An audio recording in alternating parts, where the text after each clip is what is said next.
Hi, I'm Chrissy B, and today on the Chrissy B Show, which is the UK's only TV programme dedicated to your mental health and well-being, our main topic for today's show is Narcissistic Personality Disorder.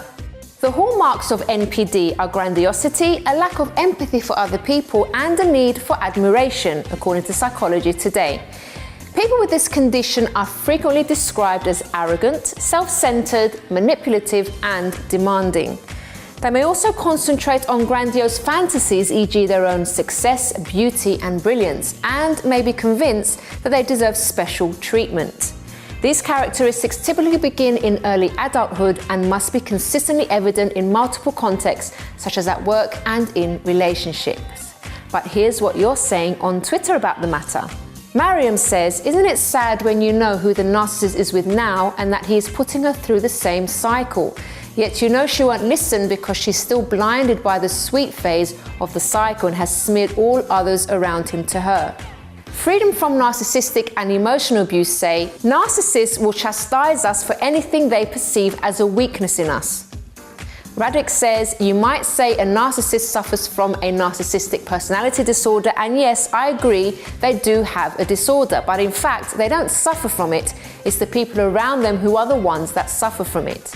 Indeed, we do see your point there, Radik, and in fact, our real-life story today, Wendy Gregory, will be telling us just how serious an issue this is. Now, Wendy thought she met her Prince Charming, but it soon became evident that he was actually a very dangerous and poisonous frog. Hear her harrowing story later. And we'll hear the expert input on the matter from our psychologist, Dr. Audrey Tang, in our Psychology Matters segment. Now, do you have anything to tell us about narcissism? Do you or anyone you know have a personal experience about this? Let us know on info@chrissybshow.tv, on Twitter or Instagram @ChrissyBShow, or post on our Facebook page, The Chrissy B Show. But what else do we have for you today?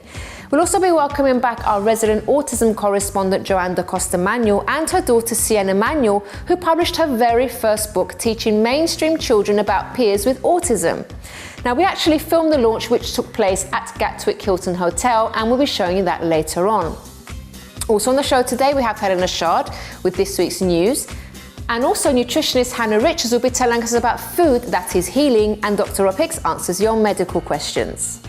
So we'll be speaking about narcissism later on, but to kick the show off today, we're going to be speaking to Jo-Ann Da Costa Manuel and her daughter Sienna.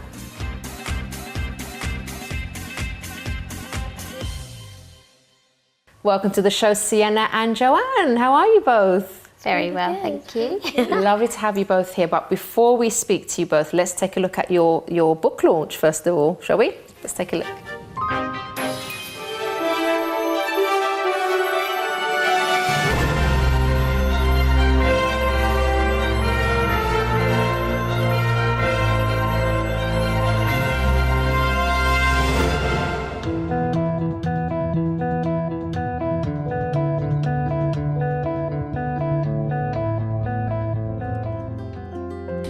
Hi, my name is Sienna. I'm 12 years old and I'm very pleased all of you could join us today. The journey of this book started when I was just 3 years old and my younger brother Cruzy was born. When he was only 2.5, he was diagnosed with autism. He had to go to a special nursery that was 3 hours away from where we were currently living, and every morning my mum or dad had to drive there and back. A lot of time had to be given to my brother, which I didn't really understand at the time because I was so young. However, 3 years later, Cruzy started going to the same primary school as me. I liked having him with me as I was able to look out for him and help him with his work and playing with his friends. So from this book, I really hope that primary school children can learn about autism and grow up to be kind to everyone, because autism will get more common as the years go on, and I don't want children or even adults with autism being judged. A lot of people are unsure of what they don't know or don't understand, and if behaviour doesn't quite fit the norm of whatever the norm is, it makes people feel awkward. If you feel awkward, you often project that outwardly. Then maybe you don't associate with people or avoid them, or maybe even put some barriers up to them, which of course has a knock-on effect, and children or adults that are on the receiving end of that respond accordingly. If you're given something, you feed off that. So if it's a negative, you probably feed off that too. You've got children at one end of the autistic spectrum, which can lead pretty much normal and full lives, And for those children, it may just be that they appear to be slightly different at school, and that's where the understanding and the education needs to come in to try and make certain that all the rest of the kids accept them and just accept these little nuances of difference and don't see it as something to be ridiculed or bullied. But then at the other end of the autistic spectrum, you get some kids that are severely autistic, where the families have a really, really difficult time in every way. Some of the children won't eat properly, they'll eat dirt out of the garden. There's, at the extreme end, the children are very, very difficult to relate to, for the parents to relate to and manage. My son is on the autistic spectrum, so we have our own experiences with autism, and autism's getting it out there, helping people understand, helping people learn about it, and help children who are on the autistic spectrum. Angry, mean and good. I know you didn't get your hair done, you can just sit down and just sit still. No, we're trying to have a good time tonight, let's go. It's my birthday. No, it's not. But I still look good though. Hi, my name is Callum and I'm 11 years old. I have autism and ADHD. I go to dance at Pineapple every Sunday, and I love dance because it makes me happy and helps me forget all my worries at school, where people don't understand me, especially my teachers. Other children think that I am just silly and annoying. I am always different to everyone. Dancing makes me feel happy, but I can still find things hard when there is sudden loud noise or feeling worried about something because I don't understand. In my class at dancing, I met Sienna. She is really nice and she is older than me and helps me if I don't understand something. She has lots of fun and makes me laugh. She also loves touching my hair annoyingly. If my shoelaces come undone, I don't like asking the teachers to help, as I feel silly that I can't do them up, but Sienna will just see and come and do them up before anyone notices. Thank you, Sienna, for being my friend and for writing your book to help more girls and boys who are just like me.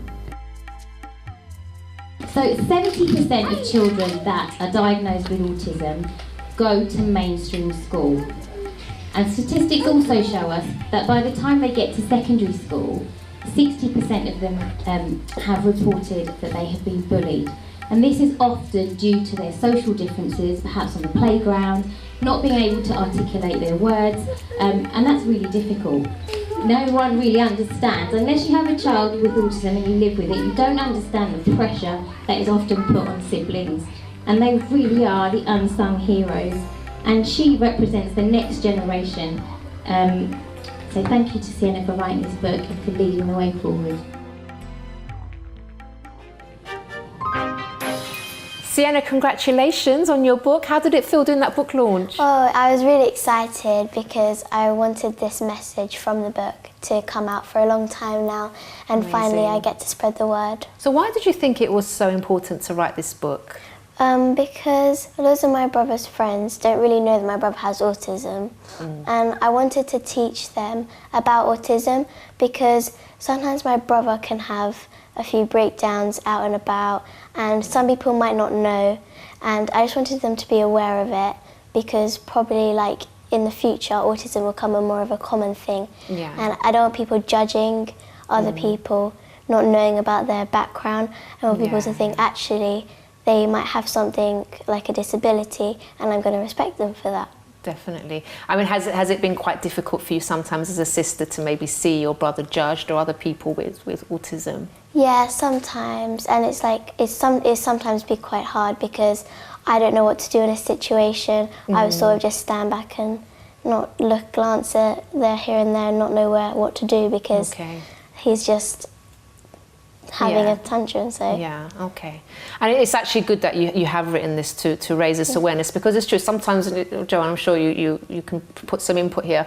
You'll see that happening, and people might just assume, oh, you know, the mother can't control this child, and like why they're being so naughty. But it's a real issue, and like it's not something that can be helped. No, at times, yeah. absolutely. And you know, the work that we've done is very much raising awareness for, you know, adults in the larger community. So Sienna did such an amazing job with this book, and to think that actually 4, 5, 6-year-olds are now going to learn about this, and hopefully as they grow up, you know, they might not be as much need to educate them when they get to, you know, adults, because they've learned about inclusion and kindness, and the book just has so many lovely messages. So yeah, she's done really well. Can you tell us a bit about what's actually the book is about? Is it a story, or is it like just information? How is it? About two children. One child is called Susie and one child is called Chrissy, and they show whoever's reading the book around their school and how every child is different from the other one. And some like individuals, how they are different to some mainstream children who perhaps have never seen these type of children before, but are prepared for them in the future. And of course, things like that also can prevent bullying in the future, and you know, people be more understood. Yeah, right? Absolutely. Okay. And actually, this book is going to be given to all schools, isn't it? Yes, which is very exciting, isn't it? Yeah, it's really exciting. And I think, you know, the message, it makes such a difference in raising awareness, but if you can do it within one school, or you could do it to every school in the UK, obviously that's so much more impactful. So this is so exciting, because we know that every teacher is going to sit down, you know, 30 children in every reception class is going to learn about it. So if you think of the number of children in September that are suddenly going to be learning about their peers, you know, and there's some children that will be starting reception that have no language and non-verbal, you know, maybe need ear defenders or chewy toys, or things Sienna's written about in the book. And it was hopefully all start to make sense. So do need to also give a shout out, don't we, to Charlotte Olsen, who's the co-author on this book. Yes. And written a lovely collection for other children as well. Brilliant. So, and actually, Chrissy, we want to give a big shout out as well to so many people that sponsored and supported this book. We've got John Caldwell, that obviously has sponsored the book to go out to every school in the UK. Brilliant. Hilton Hotels and Kung Fu Schools in Crawley, which you obviously met him a few months ago. So couldn't have done it without them and everyone else that supported us on the day. So big thank you from us, isn't it? Yeah. Are you planning on writing more books in the future, Sienna? Well, this book is written for primary school children learning about autism, and I'm hoping, fingers crossed, to write one for secondary school children. Brilliant. Because I think, like, still some people in secondary school might not know. Because, for example, in my secondary school, we don't really have like a support unit for people with autism or disability, so people are a bit like, think that the person is a bit odd, and they misjudge them slightly, which sort of... I think what you've done is absolutely brilliant. Well done, and congratulations again. And I think it's amazing that, you know, this is going to go everywhere in September, from September, right? You said it's brilliant. Well done. And Jo-Ann, I'll see you again very soon for more updates. Yeah? Thank you, Chrissy. Thank you so much, ladies. Thank you. Well, everyone, don't go away, because after the break we have the news with Helena Chard, and Hannah Richards will be discussing food that is healing.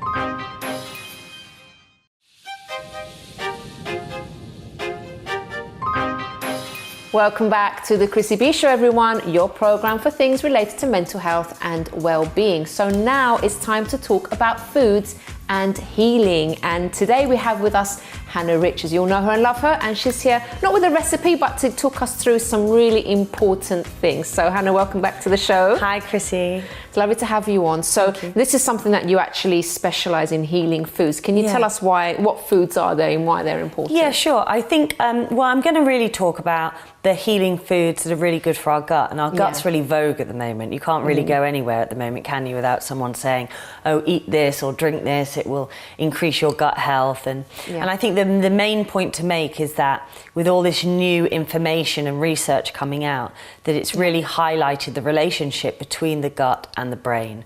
Because there's a nerve that connects the two. It's called the vagus nerve. Think of it a bit like a hose pipe, and it connects the brain to the gut, and And that means that everything that goes on in the gut directly affects how you think and how you feel. It's amazing, isn't it? It is. It's really amazing. Yeah. Which means that we used to think that depression or the blues and these kind of anxiety issues had no relationship to what we eat. And now we're understanding that everything we eat has a direct influence to exactly how we feel.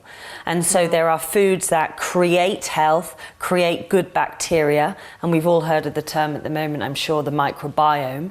And the microbiome is a bit like a rose garden. And if you feed that rose garden with good water and plant food and things like that, then the roses grow. And if you don't feed the rose garden, the roses die. And it's a bit like the same in the gut. So healing foods for the gut and therefore your microbiome are plant foods, foods that have colour, foods that are from your natural environment. There's a type of food called polyphenols, and they're the main types of food that your gut loves. They're like food for your little microbes in your gut. Oh, okay. And they're things like chocolate, Oh, really? tick. What kind of chocolate? Dark chocolate. Okay. Red wine is actually a polyphenol. Blackberries, blueberries, cherries, all these very dark foods, but plant foods, vegetables and fruits as well. And so I think the main point to take home as well is that if we eat more food that's from Mother Nature, from the land, then we're going to increase the health of our entire body. And that's basically... everyone can do that, no matter where you're from or where what part of the world you live in. It's sort of free, isn't it? You know, being outside as well, that increases our microbiome because we have microbes everywhere, bacteria everywhere. And the more diverse bacteria you have, again, the healthier your body will be. So just going for a country walk, for example, you're going to increase the bacteria in your gut. Doing sport. I didn't know that affected it as well. Absolutely. Yeah. Camping, you know, kids love camping. Yeah, I used to do that, yeah. And just being in nature, in gut circles, they call it, you know, rewilding yourself. And that's just being outside in nature, being in light. You do a lot of that, don't you? Because I see on your Instagram posts, you really look like an outdoorsy girl. I love it. I spend quite a lot of time in Somerset, and I think the thing about being in the outdoors is that you just calm down, you slow down your pace, and you can figure things out a bit more. Yeah, I think we eat less, we sleep more. You know, we really sort of recharge when we're in the big outdoors. Regarding some of the foods that you mentioned blueberries, blackberries, cherries, all those kind of things. Now, for someone that is trying to be a bit healthier, do these things have to be organic to make a difference, or can just the normal stuff help? I think that if we're talking about how much more diversity in the microbiome term can these foods affect, then the foods that are in the wild, that are organic, that are seasonal, are definitely healthier. Yeah. They're going to have a better beneficial. Commercially farmed things will have fertilizers and pesticides. Yeah. But they still have the nutritional components to them. They just sort of have another chemical layer to them that you have to break down. Okay. So just because you can't get organic doesn't mean you don't, just don't give up bother. on the Absolutely idea not. of No. Okay. Fruits and vegetables. If you have fruits and vegetables in your life every single day, you're doing a really good job. Okay. Yeah. And if for someone that maybe is just starting out, that has a very unhealthy diet, and maybe they don't really like fruits and vegetables, obviously you can't sort of expect people to kind of change overnight and change everything, but what maybe are the first steps that the person could take to getting on that journey of being healthier? Sure. I think maybe a smoothie would work. So sometimes people don't like vegetables and fruits, but if they're sweeter, so we all like the sweet stuff. Yeah. So if you had a smoothie with banana and blueberries and strawberries, then that might be a way to go. And sometimes you can sneak a bit of spinach in it, because you wouldn't taste it. So as long as the person didn't know it had spinach in it, then you could do those kind of things. And for people who don't like vegetables, blend them up into a soup. If you're making, everyone likes tomato soup, don't they? Yeah, I do. Yeah, I don't know if everyone else does. But you can sneak other green vegetables. I find most people have a problem with green vegetables. Okay. So whichever way you can sneak them in, then do it. Okay. Yeah. So definitely something that everyone can do. Absolutely, yeah. Brilliant. Hannah, thank you so much. Pleasure. Nice You're to going to be see with you. us again very soon. Hope so. Definitely. All right. See you. Okay, everybody. So now it's time to go to the lovely Helena Chard with positive news in this week's A Helping of Happy.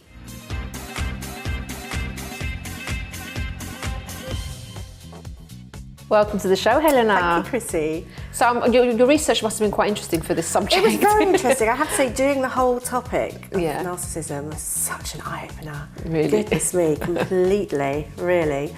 I was interested in one aspect as well that wasn't talked about as much, I felt, so I thought I'd start with that, and that's children of narcissistic parents. And two professionals, Lisa Romano and Ross Rosenberg, their paths crossed because they studied so much about narcissism. And in fact, both of them, Lisa Romano, a certified life coach, and also Ross Rosenberg, a psychotherapist for 28 years, they are obviously been through the whole thing. They are children of narcissistic parents. I'm sorry, I'm a little bit coldy, so I might repeat myself. So I'm thinking, did I say that? But a little bit about Lisa. So she was married with 2 children, didn't know what was wrong, she felt invisible, she sought help and was told she was severely depressed and codependent. She suffered panic attacks because of it, and it's all because of being brought on by lack of self and self-validation. Okay. So looking for external validation.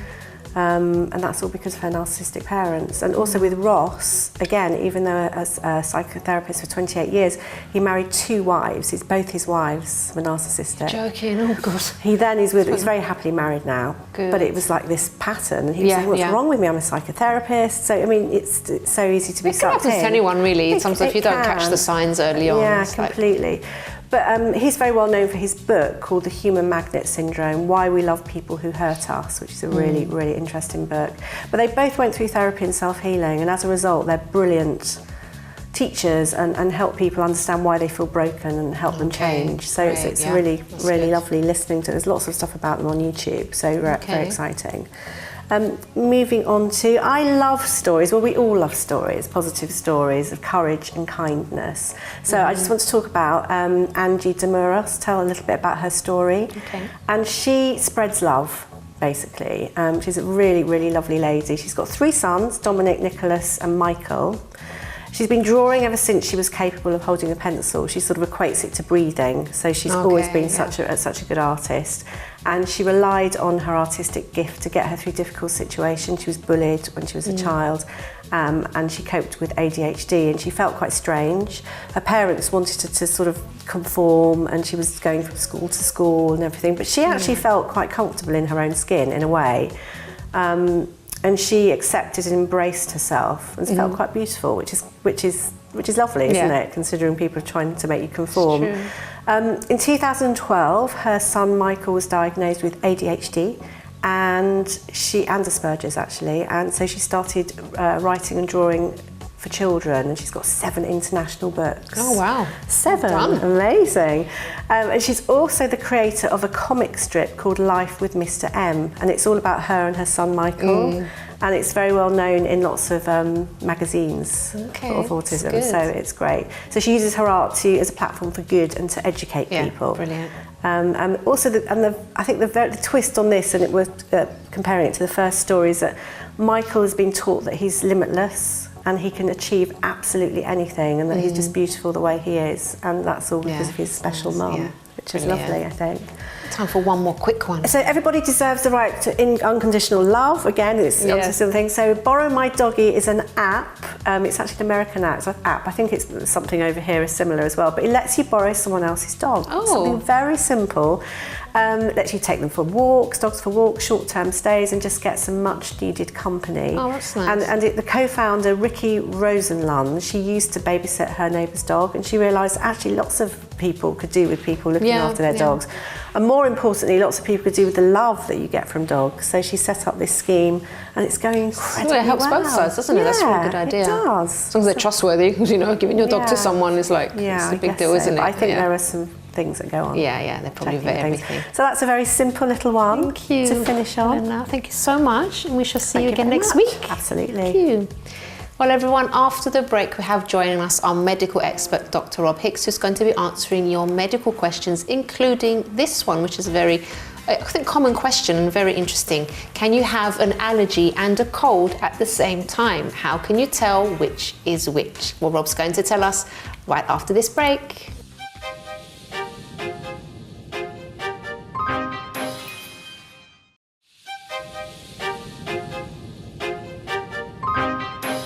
Welcome back to the Chrissy B Show, everyone, the program that loves to look after your mental health and well-being. So now we're going to head straight over to Dr. Rob Hicks in this week's Doctor's Answers. Hello, Rob. Hello, Chris. How are you? I'm good. How are you? Feeling actually very, very well. Good. That's great to hear. You shouldn't be surprised. You know, I tend to look after myself. You do. Yeah.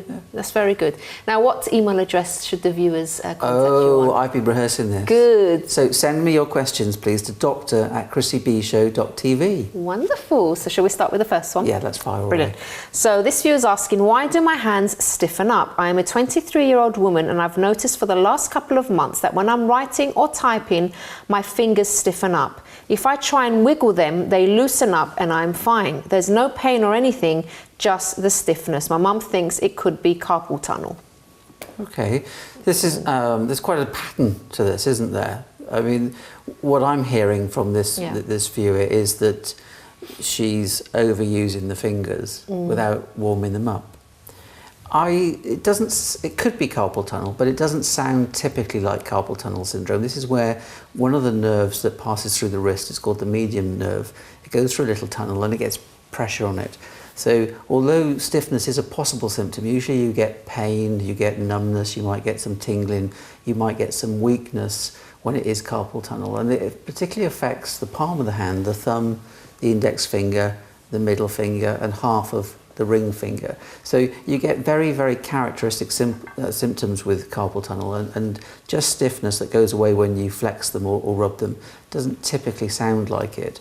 People get rid of carpal tunnel syndrome symptoms sometimes by shaking their wrist, particularly if it wakes them up at night. That's what people do. What strikes me this could be is repetitive strain injury, where actually, overuse syndrome basically of the muscles in the fingers, in the hands, and possibly in the forearm as well.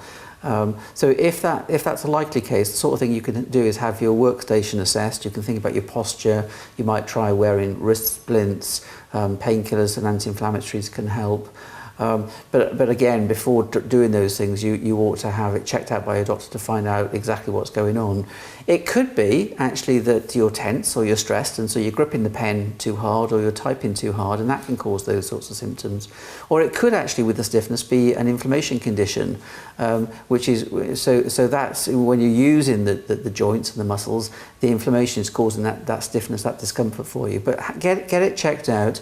And what I would do in the meantime is, before you start writing or typing, get yourself a sponge ball or an orange and just do 10 or 12 squeezes of that to warm up those muscles. Because let's face it, when you're writing, when you're typing, you're giving your hands and your fingers a workout just as if you're going to the gym. So you still need to warm those muscles up beforehand. That's really interesting. I never thought of that. We just dive in, just kind of dive in, do it. And actually, it's quite an active workout for these muscles. But you wouldn't contemplate going to the gym or going for a run without warming up first. Exactly. Okay, next question, Rob. Can you have an allergy and a cold at the same time? How can you tell which is which? I love this question. Very interesting question. Because it's actually interesting, but also a lot of people ask this question. The simple answer is yes, you can. If it's summertime and you're getting hay fever symptoms, you can still get the common cold as well, in parallel. And in the winter, when the common cold virus is more prevalent and people are more likely to get the common cold infections, you can still get allergies. It's often because of indoor allergies like house dust mite allergies or allergies to pet hairs, for example. So the way that we tend to distinguish between the two really is on timing and how long they last. So, for example, with a common cold, symptoms generally last around about 10 days, sometimes up to 2 weeks. However, with allergies, you'll find that they tend to be there, unless they're treated, pretty much all the time. So if you're allergic to house dust mite, for example, we've all got these in our homes. And so the irritant, the allergen, will be there all the time causing the symptoms. You can distinguish a bit between the symptoms. So, for example, with both, you get a runny nose and you can get sneezing, and with both, you're likely to get a sore throat, although with the common cold, you're more likely to. But with allergies, you get itchy eyes, and you're very unlikely to get that with the common cold. You may feel stuffy in the nose, and that's with a common cold and indeed with allergies as well. And some people, when they get a cold, get runny eyes, which is what you can get with allergies as well. So the simple answer is yes, you can get both. Both are relatively easily treated with the right medicines, either from your pharmacist or from your doctor. Brilliant. And last question for today, Rob. Is it safe to take expired antibiotics? I used to suffer from frequent UTIs and my doctor gave me a spare prescription. I keep the tablets with me just in case I get a sudden UTI. Thankfully, I found a great vitamin that I've been taking regularly and it has worked wonders, and I've not had any problems for over a year now. However, I'm a bit reluctant to throw away the antibiotics in case I do get another UTI and I'm caught off guard. The problem is that they expired April 2017. Okay, so they're out of date, and the simple answer to this is that you shouldn't take any medication that's gone past its expiry date. What you need to do really is to ask your doctor for a repeat prescription of the antibiotic, so that you have one that's within date. And the reason for not taking it if it's out of date is, one, because it might be unsafe to do so, not necessarily with the antibiotics, but with other medication, but also it may not be as effective. So there's a reason why you shouldn't really do it. You say throw away the antibiotics, dispose of it safely, take them back to your pharmacist and he or she can get rid of them safely for you. Don't put them down the sink and don't flush them down the toilet. The other thing to think about is that if you should be stuck in a situation where you haven't got a repeat prescription and all you've got available are these old antibiotics, and you've got symptoms, then pick up the phone, speak to the pharmacist and the GP and ask whether it's okay just to take a couple for a day or so to actually, until you can get a fresh prescription. They're unlikely to do any harm to you, but the bottom line is when medicines are past their expiry date, take them back to the pharmacist. If you need to have a stock, then make sure you get a repeat prescription from your doctor so they're ready should you need to use them. Brilliant, Rob. Thank you so much. That's it for today, and we'll see you again next week. Yes, indeed. Thank you. Well, everybody, now it's time to actually delve into our main topic of the day, which is Narcissistic Personality Disorder. And here to discuss this with me is Dr. Audrey Tang.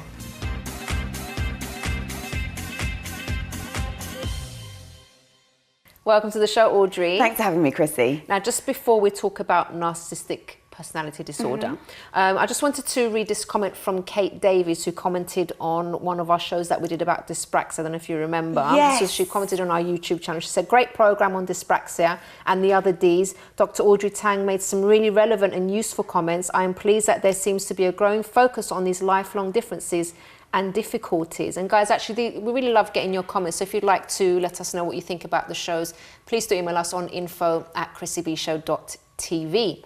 So now, Audrey, what exactly is a narcissist? Narcissism comes from the Greek myth of Narcissus, and this is a lovely little story about a young man who caught his reflection in a pond one day and fell in love with it. And he was so in love with it that he wanted it to respond to him, and it wouldn't jump out of the pond and leave with him. And in the end, he actually died looking at his own reflection. Yeah. And of course, that's a very sad kind of tale on what it can be like falling in love with a narcissist. So narcissism falls under the psychopathology side of personality disorders. So what this means is the person has a slightly askew version of reality. They don't have the same view of reality as we do. So they are harder to help in that respect.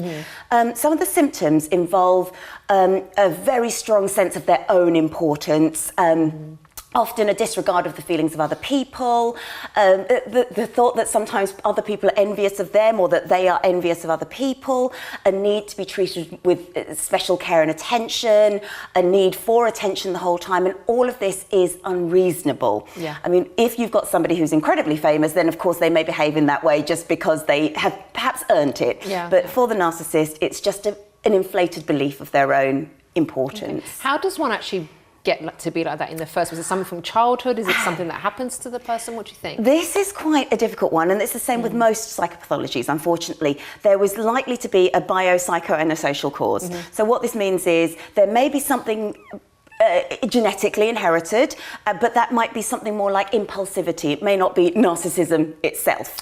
But what will happen is there might be a trigger, might be an event, it might even be hitting puberty or something like that, which triggers those behaviours to come out, and as those behaviours come out, the brain and the neurotransmitters readapt, and that behaviour begins to start manifesting in a slightly maladaptive way. So there's a number of different things that could have caused it. You can't just say it's inherited, and you can't just say it's environment only. Now, if someone is watching this programme right now, Audrey, that kind of thinking, oh my God, that sounds like me, if that is possible, because sometimes maybe the person wouldn't actually That's the problem, yes, with narcissism. There are some things that you can do. So if you are perhaps getting help already, there's a few things that you can do. One thing is actually to start recognising where the self ends and the other begins. So that means when you're talking to other people, use their names. When you're writing about them, again, use their names. So it's clear that this is me I'm talking about, this is you I'm talking about. Another thing can be to use something called the observer self. Now what this means is, and this is actually helpful for most people, thinking about something in terms of how might X see that? How might Y perceive it if I say that in that way? How might somebody else react? So it makes us realise that there are other reactions apart from our own. So that's another good thing. And another thing that narcissists can do is actually don't make promises that you can't keep. Really work on being aware of, I'm saying this and I'm doing this because of this reasoning, not because I want to manipulate you to do something my way. Be very aware of why you're making certain promises, because people will begin to count on them. And of course, the more substance you can show, the better it will be for you. But narcissism is one of those things where you really do need professional support, because it can be incredibly difficult. And I should add, really, in many ways, narcissism, if it was just that person on their own, does it really matter? But it's when the narcissist is in a relationship with someone else, that relationship can be incredibly destructive, because narcissism is a psychopathology. It's because that they may be driven by a completely different reasoning to behave in certain ways, but of course the person they're in the relationship with thinks, oh, well, they'll actually turn out okay if I just give them a bit of love, a bit of patience. Narcissism doesn't work that way. Brilliant. Audrey, thank you so much. And we'll see you again next week for another topic. And guys, don't go away, because after the break, actually, I speak to Wendy Gregory, who she thought was her Prince Charming, but it soon became evident that he was actually a very dangerous and poisonous frog. Find out how she avoided making a huge mistake right after this break.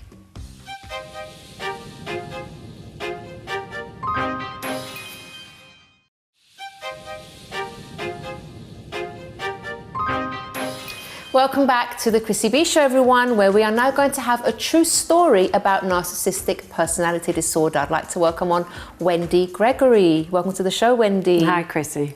It's lovely to have you on, because this is an extremely important topic that we need to speak about today. Indeed. So can you tell us, when you met your ex-partner, what was he like? He was absolutely and utterly charming. Prince Charming? Prince Charming, well, I'm not sure if he was much of a prince, but he was very, very charming. I felt that there was a connection straight away. We met online like a lot of couples do nowadays, and we talked every day on the telephone for about 3 weeks before I actually met him. So I felt as if I knew him very well by the time I met him, and I felt we had a lot in common. On the first date, we actually talked for 7 hours. Wow. And that wasn't just me. So I thought, you know, there was a spark, we'd really clicked. It felt very intense. I now realise, or later realised, that actually he wasn't really interested at all in me. It was an information gathering session. Oh, wow. Narcissists generally, their aim is to manipulate people.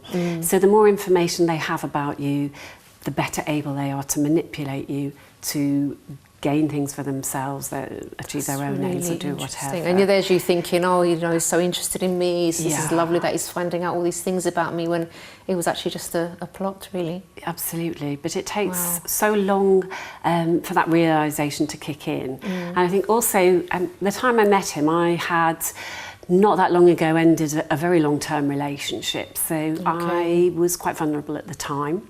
Yeah. My confidence was quite low, and I always say that a narcissist can smell vulnerability like a dog can smell fear. Wow. And they target people who are vulnerable, people who are tender-hearted, people who are kind and caring. So basically, on our first date, I vomited up my emotional CV in its entirety, and so he knew everything about me, and he knew that I was vulnerable, and it was everything he wanted. But at the beginning, was it good being together? Did you enjoy that? Were you enjoying the relationship? I was. It felt absolutely fantastic. He loved bomb me. That's something that narcissists do. The first stage of a relationship for a narcissist is called love bombing. And you're sort of spun around in this relationship. You're flattered. He rang me or messaged me 3, 4, 5 times a day, every day. I'd get beautiful texts in the middle of the night. I'd wake up first thing in the morning, there would be this wonderful text saying, you know, how fantastic it was, and he couldn't believe he'd met such a wonderful woman, and all of that. Sounds lovely, doesn't it? Well, really, Chrissy, what woman wouldn't fall for that, really? Yeah, true. I am a psychologist, and sometimes I think I should have known better, but I really do think it can happen to absolutely anyone. Yeah. So, yes, at first it felt absolutely fantastic. Very soon, though, it stopped feeling quite so fantastic. What were the little signs that you started to see then? The little signs that I started to see actually happened quite early on. For example, he cancelled our third date, quite late notice, but had a very plausible reason, or so I thought. And initially that wouldn't ring alarm bells particularly, but then that started to happen on a fairly regular basis, the cancelling. He didn't invite me to his home, but again, he had a very plausible explanation. Why would you doubt him? Right? Why would I doubt him? He said he was living with friends, he was staying with friends, and he didn't feel comfortable inviting guests. And I thought, well, I understand that completely. I didn't feel I had any reason to, and generally I trust people until I have a reason not to.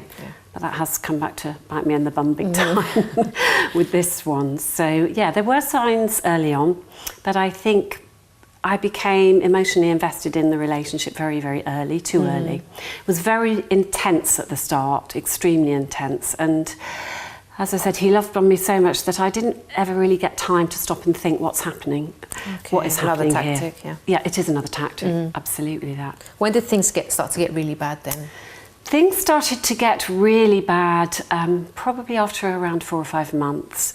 The cancellations became more frequent, and then I realised, I think after 5 months, that he'd actually cancelled as many dates as he'd turned up. And I started to think, this can't be right. It's not right. It's not working. Again, I'd confront him. He'd have a plausible explanation. He was working on this and working on that. How was he treating you at this point? When I saw him, it was the same. It was fine, and he was still ringing me every evening. The weekends he didn't see me. He rang me in the evening. Sometimes 1-2 hours we were on the phone. So. In that way, he reassured me and kind of kept me on. Your confidence was ebbing away, though, wasn't it, at this point? Yeah, I was starting to lose myself. That's how I can term it, really. And I think that's what narcissists do. If you're in a relationship with a narcissist, it's like the myth of Echo. She actually fades away and disappears. And it's as if your own personality just starts to fade away until it doesn't exist anymore. You don't really know who you are anymore. Wow. And when did you actually manage to break away from this relationship? How did that come about, the actual breakup? Yeah, breaking up with a narcissist is very difficult because they hoover you, I call it hoovering you back up, they suck you back in whenever they can. They don't like you to have that much control, and they like to kind of keep you there even if they're not really interested, in case they might get something from you or need something from you. So I actually ended it 3 times in total. The first 2 times he sucked me back in. Oh, I love you so much. I don't know why you're thinking this. And they also spin it around so that you start to think that it's you that's got the problem. Oh, it's because you've got trust issues, Wendy. It's because of your own insecurities from the past. That's nothing to do with me. You need to get over that. You need to start trusting me. And you start to believe that. So you do start to lose your mind, actually. You really do. But I think the worst moment came, or the real turning point came when I received what was a missent text from him. One Friday, I was supposed to be seeing him in the evening, and yet again, in the morning, he messaged and cancelled. Then he rang and said he was just going into a business meeting. He'd be there till midday. He would try, if possible, to get out of his evening commitment to come and see me. So my phone pinged and I got a text that clearly wasn't meant for me. It said something like, I'm stuck in traffic, or I'm held up in traffic. I'll get to you as soon as I can. Kiss, kiss, kiss, kiss. It's another woman. Yes, I knew it wasn't intended for me. So that was the first time I decided I needed to end it. I needed to investigate him a bit more. I did not like what I found. It still dragged on for a few more months until I finally ended it. Wendy, how did the relationship affect your mental health? Okay, it affected my mental health severely. Because I'm a psychologist, ultimately I was able to diagnose myself, and I was suffering from post-traumatic stress disorder. I had severe anxiety and depression, flashbacks, nightmares. At one point I was vomiting every morning as soon as I woke up. I was so anxious. I was obsessively overthinking the whole thing. It was going round and round in my head. I couldn't focus on anything else. I lost weight, I became ill, I couldn't focus on work, I almost lost my business. So it really did have some very serious effects on my mental health. Now Wendy, there's so much to your story. I wish we had more time to talk about it, but this did actually really affect your mental health, and you had to go through that and recover as well. Yes. But did that put you off love? It didn't put me off love. I know a lot of people feel they can never trust again. That wasn't really how I felt, but I was far more cautious with my next relationship. And that's really the advice I would give to anybody who's been in a relationship with a narcissist. Not everybody is like that. But if it's very intense at the start, take a step back, be cautious, take it slowly. Trust your instinct. Intuition doesn't lie. If you feel there's something wrong, start doing some checking up, because there probably is.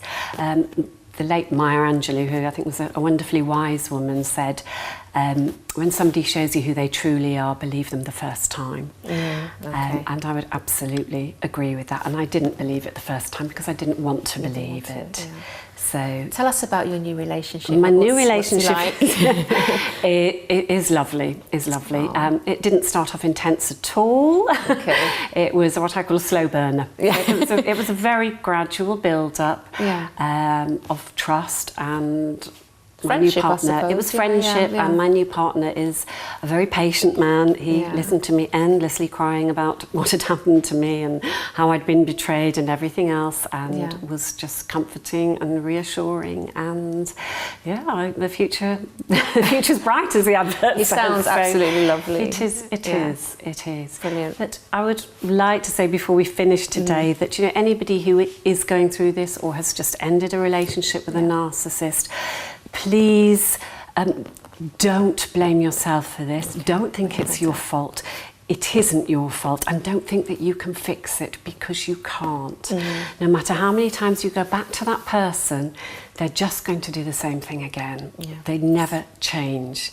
So get help, but be careful where you go for help, because a lot of therapists, if they've not had that experience of being involved with a narcissist, they find it very, very hard to understand just how it can happen. Would you say that the experience has made you a better therapist, because you actually help people now with these problems? I do, and I sometimes think the universe sends us the people that we can help the most. And since I had this relationship, I've had a sort of almost endless stream of people knocking up my private practice who've just come out of a narcissistic relationship or are still in one and want to end it. And I've seen the utter devastation that it causes. So yes, please do. If anyone wants to contact me personally, you can Google my name, Wendy Gregory. It comes up. I'm on a therapist directory called Counselling Directory. So please do get in touch and I'll try to help. And there is always life, as we can see, there is life after being in such a relationship. And it's really lovely that you have moved on and you have a new partner now. And just prove to everyone that no matter what you've been through, you can recover and be happy as well. Absolutely. But Wendy, thank you so much for sharing your story. I'm sure that's raised awareness and really helped a lot of people. Thank you. Well, everyone, we have reached the end of today's program, but if you have a story that you would like to share, all you need to do is email us on info@chrissybshow.tv. You can also tweet us at Chrissy B Show or leave a message on our Facebook page, The Chrissy B Show. And if you'd like to know more about my mental health journey, just visit mylifeafterdepression.com. Until next time, bye for now.